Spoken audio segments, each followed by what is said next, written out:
I never thought I would tell this story. It's a story I've kept to myself for the past 17 years, partly because I wasn't sure I really understood everything that happened, and partly because I didn't know if telling it would help. But now, I feel like it's time. I went to a normal high school, but not the kind you see in American movies. There were no crowded hallways filled with thousands of students. Our school was small, and my graduating class had just over 200 people. We all knew each other, at least by face and name. Even if we weren't close friends, you could recognize almost everyone walking down the hall.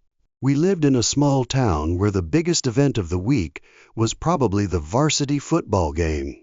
There were no sensational stories in the local paper, and no high-profile scandals. Our after-school days were usually filled with bike rides, sports, or hanging out in someone's backyard. In my memory, our school didn't have much of a bullying problem. Sure, there was teasing and joking around, but no one was really hurt or humiliated in a horrible way. I can't point to anyone in my graduating class that I could call a bully. One day, while class was in session, something happened that I will never forget. The teacher went out for a few minutes to get some papers. The class was quiet, except for the occasional clicking of a keyboard. I was working on my assignment when Luke suddenly stood up. He walked quickly to the door, closed it, and locked it from the inside. Then he blocked the door with a nearby wooden chair. The whole class stared at him, stunned. No one said anything. I felt the air freeze, as if everything in that moment had been paused. Luke turned around, his face more serious than I had ever seen it. He said very clearly and calmly, "No one is leaving here. Everyone please be quiet and sit still." The rest of the story became a hazy, chaotic memory. I only remember the tension in the air, the feeling of my heart pounding in my chest. Luke had done nothing wrong, but his actions left a lasting impression on me and the rest of the class. Later, when it was all over and the police arrived, we learned that Luke was suffering from a serious mental health crisis that none of us or the teachers realized. Luke left school shortly after that. I never saw him again, but I still remember the look in his eyes that day. A look of pain that I couldn't understand at the time. I still wonder if there was anything we could have done to help Luke. Maybe this story would make people think differently about the quiet classmate they once knew. The semester started like any other. New assignments, new teachers, and the usual challenges of senior year. But just a few weeks later, I started to notice how the other students in the class treated Luke. It wasn't just playful teasing. Some of the seniors made Luke the butt of their cruel jokes. Luke was a quiet person, but maybe that was why they picked on him. One time, the teacher asked him a question in class, and when Luke just bowed his head in silence, I heard whispers and giggles from the group behind him. Our teacher didn't intervene, maybe because she was a little shy. One time, I clearly remember a small piece of paper being thrown over Luke's head. He turned around, his eyes filled with confusion and sadness. But the troublemakers just laughed and blamed each other. Luke's face at that moment haunted me, a mixture of disappointment, hurt, and helplessness. I wanted to say something, but I didn't. Maybe I was afraid. Or maybe I fooled myself into thinking it wasn't my business. I still regret that silence. One afternoon, I saw Luke sitting alone on the sidewalk, not far from school. That day, I had borrowed my parents' car because I had an early birthday and happened to pass by him. The area was quiet, with no one around. I stopped the car and asked, "Are you okay? Do you need me to take you home?" Luke's face lit up as if I had just done something big. He nodded, and we walked to my car together. On the way home, Luke confided in me a lot. He said that he was bullied not only in the computer class, but also in many other classes. I didn't know what to say. I could only comfort him that those people weren't worth his concern. In those 10 minutes, I felt like I understood Luke better. He wasn't just a quiet person. He was a good, smart person who just wanted to live peacefully. From that day on, every time we met in class, we would always say hello, but I still didn't dare to stand up for him when the mean jokes happened. One day, Luke didn't come to the computer class. I didn't think much of it until 7th period, when the loudspeaker came on. "Lock the door. This is not a drill." The class fell silent. Our teacher rushed over to turn off the lights, lower the curtains, and tell us to sit in the corner. I remember her worried look making us all even more afraid. We sat in silence in the dark for over 20 minutes. Finally, the loudspeaker came on again. The principal's voice. He said there was a masked man carrying a black duffel bag trying to enter the school. Luckily, the security system had stopped him. However, among my classmates, there was one person in particular that I can't forget. Luke. He was quiet, very quiet. Luke didn't seem like a shy person, but rather someone who was deliberately keeping his distance. He never said much, and mostly just sat by himself. Whenever someone tried to talk to him, Luke would smile politely, but rarely continue the conversation. Luke and I were in the same computer class, an elective that we had students from different classes take. The classroom was set up with 2 rows of desks and an aisle in the middle. Luke always chose to sit in the second row, the farthest left corner. No one sat next to him. It wasn't that people avoided Luke, it was that he seemed to choose that isolation. After that, no one said much. But I couldn't help but wonder, did Luke have something to do with it? Did the loneliness and bullying drive him to the edge? I didn't dare ask, and he never returned to school. But Luke's silence has stuck with me ever since, a reminder that sometimes a simple word, a small action, can change someone's life.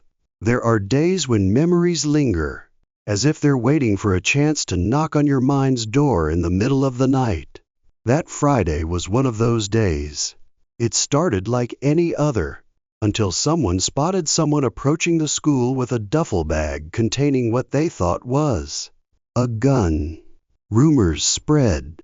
The school doors were locked. The day ended early. We stood outside watching the police cars roll up, one by one. I remember taking a few friends home afterwards, trying to make the afternoon a little lighter. But no matter what I did, I couldn't shake the feeling that something was wrong, like I was missing an important piece of the puzzle from that day. That night, I lay in bed trying to clear my mind and fall asleep. But sleep didn't come. It was broken by a light tap on the window. At first, I thought I was dreaming, but as I looked out through the glass, a faint silhouette of a person appeared in the dim light. I panicked, my heart pounding in my chest. I was about to rush out to call my dad when I heard a soft voice on the other side of the glass. "It's Luke." My heart skipped a beat. Luke? How did he know where I lived? How did he get here at this hour? I hesitated, then moved closer, opened the window a little and whispered, "Luke, what are you doing here? How did you find me?" He looked at me through the window, his eyes heavy, his voice rough but hesitant. Through the window. I did something bad. The words were like a cold wind blowing against me. Suddenly, everything flashed in my head. The bag, the gun, the police, the lockdown. It all flooded my mind. "Wait," I said, half questioning, half asserting. You're the reason the school was on lockdown?" He looked at me, eyes downcast, then nodded slightly. "Yeah." I wanted to ask. I wanted to scream. I wanted to know, but I was afraid of the answer. Instead of asking him what he was up to, I asked something else. "So how did you find me?" Luke said he remembered the snack shop I'd told him lived near. He cycled around the area, following the small details until he saw my car parked in front of the door. That didn't make me any less nervous. Not at all. "Can I come in?" "Just to talk. I need to tell you what I'm doing." I shook my head, feeling like my hand was closing an invisible door between us. "No, Luke. I can't let you in, and I don't want to know what you're doing." He looked at me, his eyes filled with something I didn't want to read: regret, fear, or maybe something else I couldn't name. After a while, Luke walked away, his back disappearing into the night, leaving me with unanswered questions. I didn't sleep that night, and I never looked at Luke the same way again. He was not just the friend I once knew. He became a mystery I never dared to solve. I've thought a lot about that night, about how things played out and the decisions I made. It's not easy to tell, but I think people need to know, or at least I need to talk about it so I can understand it better. After Luke showed up at my window, the way he talked about what he did, I knew I couldn't let this go without taking action. I tried to convince him to go back to school and confess everything, to talk to someone, anyone, before things got worse. But Luke refused. He stood there outside the window, his eyes filled with worry, but trying to keep a straight face. When he refused to leave, I felt like I had no choice. I yelled, "Dad!" The scream scared Luke. He disappeared into the darkness. I rushed into my parents' room, waking them up. My breathing was labored, my voice shaking as I told him what had happened. My dad sat up, trying to calm me down, but my mom was the one who was really freaking out. She didn't hesitate to call the police.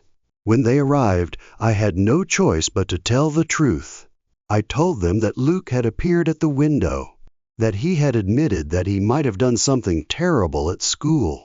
When I mentioned the duffel bag and the lockdown, the police understood immediately. They left soon after, probably to look for Luke.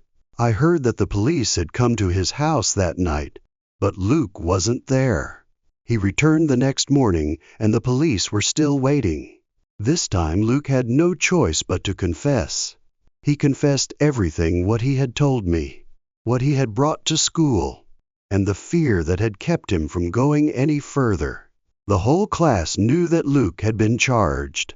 People whispered that it was a charge of terrorist threats. Luke was in custody, and I heard he had been there for a long time. But after that, things started to get blurry. I didn't know where Luke was, or what he was doing.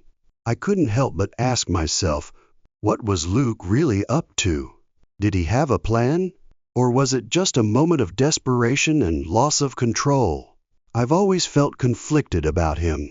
Part of me felt sorry for him. He was a loner, bullied for years. That, I believe, had eaten away at his mind. Maybe I was the only person who had ever treated him kindly, and that was why he came to me that night. But at the same time, I couldn't forgive him for bringing a gun to school. It crossed all boundaries. Even if Luke said he wasn't up to anything, I couldn't fully believe him.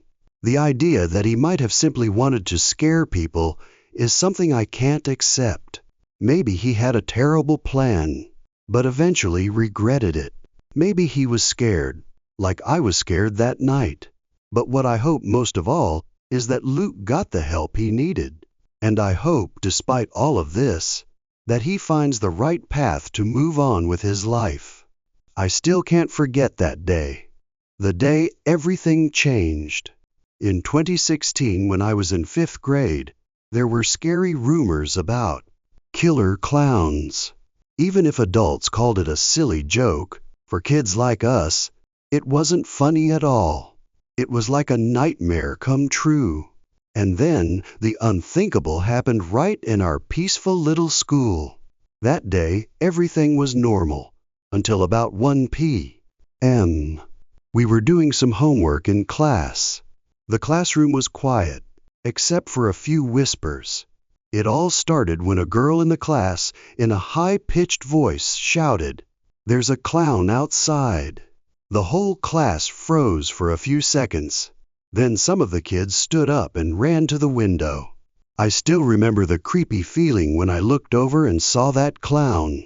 He stood just a few feet from the window, wearing a dirty red and yellow clown costume that looked like it had just crawled out of a trash can. His face was painted white with black circles around his eyes, and his mouth was curved in a strange, creepy smile. Then he started waving his arms, slowly. Some of the class laughed, but their smiles weren't genuine, like they were trying to hide their fear. Others, on the other hand, just sat there, pale-faced. Our teacher, Miss Riker, knew immediately that something was wrong. She walked quickly to the window, looked through the glass for a moment, then turned back, trying to keep her composure, and said, "Excuse me, class is in session. You need to leave." But the clown didn't move. He just stood there, grinning and waving his arms like he was putting on some kind of sick act. "Miss." Riker turned and said to us, her voice shaking slightly, "Everyone, sit down now. I'm going to call the office." She picked up the landline phone on her desk and walked out into the hallway, whispering something we couldn't make out. The class fell so quiet you could have heard a pin drop. At that moment, everything seemed to last forever. Some of the students were still glancing out the windows, but the clown was gone. When the security guards arrived, we were told that they had found no one around the school. Some said the clown had run away, but others believed he was still nearby, hiding somewhere. I had many sleepless nights after that. The images of the clown's scary face and fake smile haunted me.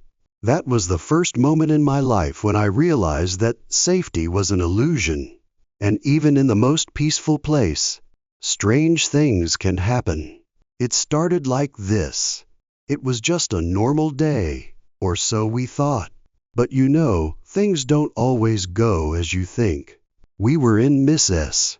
Riker's class, having just finished a history lesson. You know, those lessons were incredibly boring. But then, something weird happened. A girl in the class, I don't remember her name, left the room for some reason. And a few minutes later, she came back looking ashen, as if she had just seen a ghost. Before I could ask anything, she ran straight to the window and pulled all the curtains shut. You know, like in a horror movie. Everyone started asking what was going on, but she just muttered something that sent a chill down everyone's spine. "There's a man dressed as a clown out there." We tried to peek through the curtains, and sure enough, there was a man in a dirty old clown costume standing on the grass outside the school. He was waving, but not in a friendly way. He was doing it slowly, creepily, and you could see the creepy smile on his scribbled face. I swear to you, that's not the kind of clown you want to see at your birthday party. Soon, the principal's voice came over the loudspeaker. "Please put the class on lockdown immediately." She sounded calm, but I could tell she was trying not to freak out.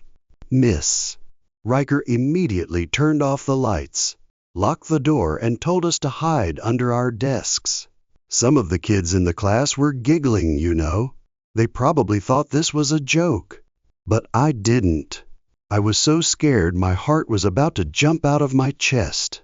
The class was silent for about 30 minutes, which felt like a lifetime. Then finally, the principal announced over the loudspeaker, "The lockdown is over. The situation has been handled." You think it ended there? Not really. After school, I was walking home with my best friend, Chris. We lived close to each other, so we always walked home together. As we walked, a group of 5th grade girls ran past, looking panicked. One girl yelled, "There's someone in the woods!" We stopped and looked toward the small wooded area behind the school. Can you guess what happened? Him. Him, the clown. He was still there, but this time closer, hidden in the shadows. He waved again, more slowly this time, as if to call the girls back. Chris and I looked at each other without saying a word. We turned and ran, like our lives depended on it. When I got home, I told my parents everything. They immediately called the school, and later I heard that the police had been called. But they couldn't find anyone. To this day, I still don't know what really happened to that guy. Was he trying to scare us? Or did he have worse plans? All I know is that the way he stood there, lurking, watching the kids come home from school, it gives me the chills every time I think about it. Who do you think he is? Chris asked me after that. I don't know. But one thing is for sure. I never want to see him again. I still can't forget that day. The day my life and the life of my friend's family, someone I considered a sister, suddenly turned upside down. I lived in a suburb of Philadelphia, a place that seemed peaceful, but everything was not. My best friend, Joanne, whom I loved like family, was murdered by her husband. That cruel man eventually became a citizen, convicted of many serious crimes, 3 consecutive life sentences, without the possibility of parole. Yet the shadow he left behind still lingers in our hearts.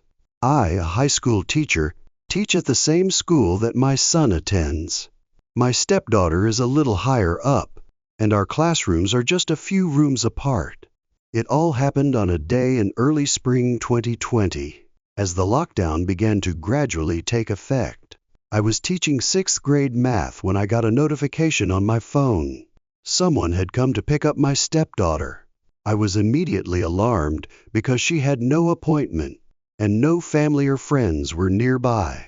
The school's emergency notification system always sends out alerts if someone comes to pick up a student, and I knew it. When I asked again, they said the person who came to pick up my daughter was her biological father, which was completely untrue. There was no such information in the school records, and I knew that the father was not allowed near my daughter. I was right at the school, and no one was within 10 miles of her to pick her up. I knew it couldn't be true. This woke me up, because I knew there was a much bigger danger behind it. I called my daughter right away, asking her to come to my room immediately. When she arrived, we received a notice of a lockdown. The alarm went off, and we barricaded ourselves in the door, keeping safe while no one knew what was happening outside. Later I learned the man had escaped from the prison after an attack on a prison bus. 10 inmates were dead. 2 guards were beaten unconscious, and more than 20 escaped, including the man who had killed my friend Joanne. The police came to the school, protected us, and investigated. But the scariest thing was, he never showed up, never came to pick up my daughter as the system had said. And I couldn't help but wonder, if the security system had been wrong, where else could we be safe? I tell this story not to blame, but to warn of a danger that many people may be ignoring. When a man who has killed and been sentenced to 3 life terms can escape and strike fear into an entire community, where is our safety? I hope my story, Joanne's story, and my daughter's story will remind people to never ignore the smallest signs. Because sometimes the biggest tragedies come from the things we think are the smallest. I still can't believe this happened right before our eyes, in the Philadelphia suburbs where my friend and her family live. My best friend Joanne was murdered by her husband, a dangerous criminal, serving 3 life sentences without parole. And on that day, when everyone was facing lockdown, evil seemed to be unsettled. I remember clearly the moment I got the notification on my phone. Someone is here to pick up your stepdaughter. My heart jumped because she had no appointment, and the school had no record of anyone picking her up. They said it was her biological father, which was completely false, because the school had never recorded that. And more importantly, there was no one within a 10-mile radius who was qualified to pick her up. When I asked, the person on duty was silent. A deafening silence. She said she would call the principal, but I knew my premonition had gone from bad to worse. I called my stepdaughter and asked her to come to my office immediately. She was there in less than 10 minutes. And then the siren sounded. A lockdown. I told the kids to quickly push their desks to the door, block the windows, and sit in the corner. I had a very clear feeling, not of a storm or an accident, but of someone lurking nearby, someone who had broken our peace. We were locked down for 46 minutes, in a state of extreme fear. All I could think about was, how did he get out of his cell and come here? 2 hours later, the lockdown was lifted. I was escorted out by the police and asked how I knew the man.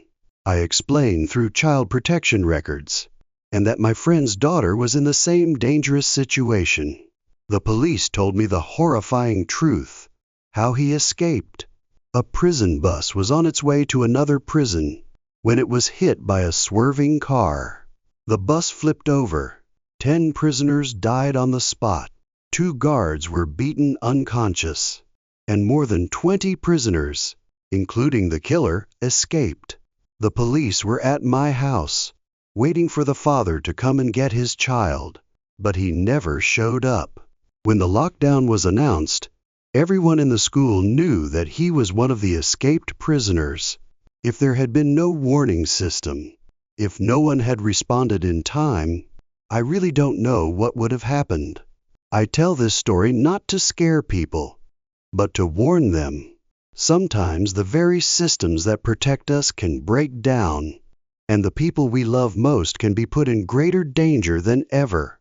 My best friend lost her life to that criminal, and I, as a mother and a friend, cannot remain silent about this truth. It all happened when I was a freshman in high school. I was only 21 at the time, but the memory still haunts me every day. I went to a public school in a normal suburban town, where lockdown drills only happened a few times a year. Just like a drill. It was Wednesday, 4th period, Earth Science, a subject we had just finished a surprise test on. I was hastily stuffing my things into my backpack when suddenly the loudspeaker blared. This is the lock. Lock all the doors. Turn off the lights and keep quiet. At first, no one thought much of it. Teacher Tran sighed, got up and locked the door like she had done so many times before. Everyone was laughing and whispering as if it was no big deal. But then a second announcement came. The same voice but different. Urgent. Urgent. This is not a drill, I repeat. Not a drill. No more laughing. The teacher fell silent, motioning for everyone to lie down and keep absolutely quiet. I could feel her anxiety as she kept looking at her phone, her eyes moist with worry. We heard police sirens in the distance, alarms blaring in the hallway. A few minutes passed, and then we heard slow, unhurried footsteps, like the police or the teachers. They came to the front of the classroom, and we all stared at the closed door. No one breathed. Everyone sat there in silence. Then there was a gentle knock on the door, just 3 times. No one moved. Next, the doorknob turned but wouldn't open, because it was locked. They tried to turn the doorknob, not just once but over and over again, as if checking to see if the door was really locked. Then a man's voice rang out from the other side of the door. This is just a drill. You can open the door now. We looked at Teacher Tran. She raised her finger to her lips to signal for silence and shook her head. The people outside the door did not stop. They knocked harder and harder. Their voices also turned aggressive, constantly calling, "Open the door now," and banging on the door. We, the first graders, were trembling. our hearts beating fast in our old shoes. No one knew what was going on outside, but fear was all around us. This was not just a story about a normal lockdown or a drill. This was a testament to the lack of safety, the lack of transparency, and the inability of the education system to face real danger. How could an aggressive man stand outside the classroom door, knocking and demanding to open the door when everyone was in a state of lockdown? Why didn't the police act faster, so that the students wouldn't have to suffer in fear? Who checked the man's information? And did anyone think about the safety of the students before making a decision? I want everyone to know that events like this are not uncommon, and silence will only make things worse. The children are in danger, the teachers are under immense pressure, and the security system is never perfect. We need more transparency, more preparation, and especially the safety of the students. First, we cannot let panic situations like this happen again. I know, even if all the other kids tried not to admit it, they did eventually. They were all scared. The knocking finally stopped, and the man had to leave. After that, we heard nothing, just complete silence for several minutes, only the sound of the police sirens outside getting louder and louder, as if it were endless. Then a scream rang out from the end of the hallway. It was a girl, just a piercing scream and then silence. The girls in the class started to cry silently, trembling. They whispered to each other, saying they saw a shadow moving through the small glass window on the classroom door many times.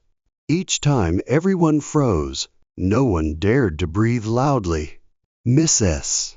Chen, our teacher, was stricter and calmer than ever. She signaled for silence. Then another 5-10 minutes passed in unease. Finally, we heard the police. The officers' voices were loud at the end of the hallway, ordering everyone to stay put. They started going from room to room, checking each class. When they knocked and unlocked the door, they used a key to open it. Miss S. Chen didn't even move until they showed her police badge, which reassured her. We were escorted out in a line, class by class. Outside, police cars, even a SWAT team, surrounded the school. At the time, I didn't think much of it, just scared. But I saw a police officer lead a young man out of the building, handcuffing him. He was about 30 years old, not a student, with long hair, pale skin, and dark clothes. He looked at us coldly. We later learned that a few criminals had snuck into the school through the side door, next to the science wing, during a delivery. He was mentally unstable, and he had something in his backpack, possibly a weapon, but they didn't say. They just said that no one was hurt, that everything was under control. But I swear to you, I will never forget the knocking, the sound of the doorknob turning, and the screams that echoed down the hallway as he tried to open our classroom door. It wasn't okay, and it wasn't under control. Was this a warning that school security was still too lax? Were the current safety measures insufficient to protect students from real threats? And more importantly, who would be responsible if the worst happened one day, and someone like that successfully entered the school, causing a disaster? I tell this story not only to relive that horrific memory, but also to make us take school safety seriously, not as a joke, but as a matter of life and death. It all started when I was 15, a sophomore at Northside High School in Jacksonville, North Carolina. I got to school early that morning, around 6:55, one of the first to walk into class. I was sitting in my art class, right next to the auditorium, phone in hand, listening to music, waiting for the bell to ring to start the day. A few minutes later, I heard the teacher say something, so I turned off the music, took out my headphones, and looked up to see my classmates walking toward the closet in the corner of the choir room. I was confused. We had just practiced locking the doors in the closets as a drill the day before, so I wasn't sure what this was. Wait, or what? But then, I followed my classmates into the closet. The teacher closed the door behind him and turned off the lights. We sat in complete darkness, with only a little light coming in from under the door. At that point, I still didn't understand what was going on. Then the police siren sounded outside. That's when I realized this wasn't a drill anymore, it was real. My heart started pounding, but I tried to stay calm. I thought if I stayed calm, I wouldn't panic like the others. We sat quietly in the closet, trying to listen outside. But there was no other sound. The feeling in the small, dark, cold closet was indescribable. We were locked in there for almost 2 hours, until the lockdown ended, around 8:45 a.m. When we were released, everyone gradually calmed down. I went back to my seat, turned the music back on, and tried to act normal. Then I asked the teacher, "Was there a fight today?" She looked at me seriously and said, "Much worse." It was then that I began to understand that something serious was going on. I looked out the window and saw a long line of police cars parked behind the school. At first I thought it was just traffic picking up students, but it felt different. In class, everyone was whispering, trying to figure out what was going on. But no one had a clear idea of what was going on. Honestly, this made me think a lot. Why did the school lock students in a closet for nearly 2 hours without clear information? Why aren't schools better prepared to let students know what to do in the event of a real incident? And most importantly, are we putting students' safety first? Or are we just keeping our cool when things are chaotic outside? This story isn't just about a normal school day being disrupted. It's a wake-up call about preparedness, about the responsibility of schools and society to the younger generation. Hey, I have to tell you something terrible that happened at school. Jacob finally told me someone got stabbed in the middle of the school, right in the rotunda. I didn't know any better at the time. I just heard it. As soon as my mom texted me to ask if I was okay, I told her I was fine, still in choir class. But then the girls in my class started crying, and the school locked down. It all felt so real. Mom called back and said she was parked at the baseball field, along with a bunch of other parents who were looking for their kids. My name was finally called, and I was allowed to leave the school. When she got to Mom, she was in shock. Honestly, I wasn't feeling any better. Mom drove me to where she worked, the daycare. We went into a quiet room and just cried together. Mom's coworkers came to comfort me, but I had to go outside and put on my headphones, turn on 3 Days of Grace to try to regain my mind.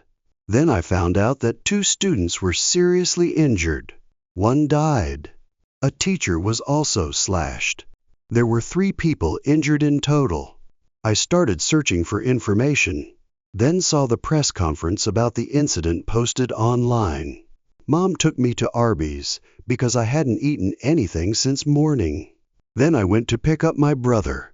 Heard him say that his high school was also flooded with police, but no one knew what was going on.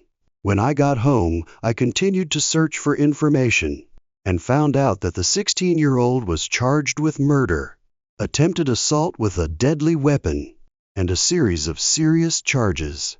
2 other students, 15 and 16, were also charged with assault and causing a disturbance. What was even more worrying was that someone filmed the stabbing and posted it on Snapchat. I didn't see the video, but my mom told me that the phone was pointing down at the ground, and I could clearly hear the students screaming when it happened. My mom suspects that it's gang-related.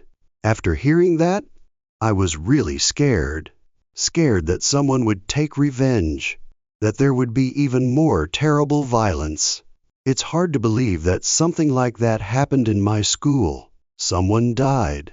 I don't know who he was, but the image and the screams haunt me. I just hope he can rest in peace. I think this story is not just about a simple case of violence, but also a warning bell for all of us. How many terrible things are happening in the places we think are the safest? Are we doing too little to protect each other? I want to know what you think about this. Are we being too indifferent?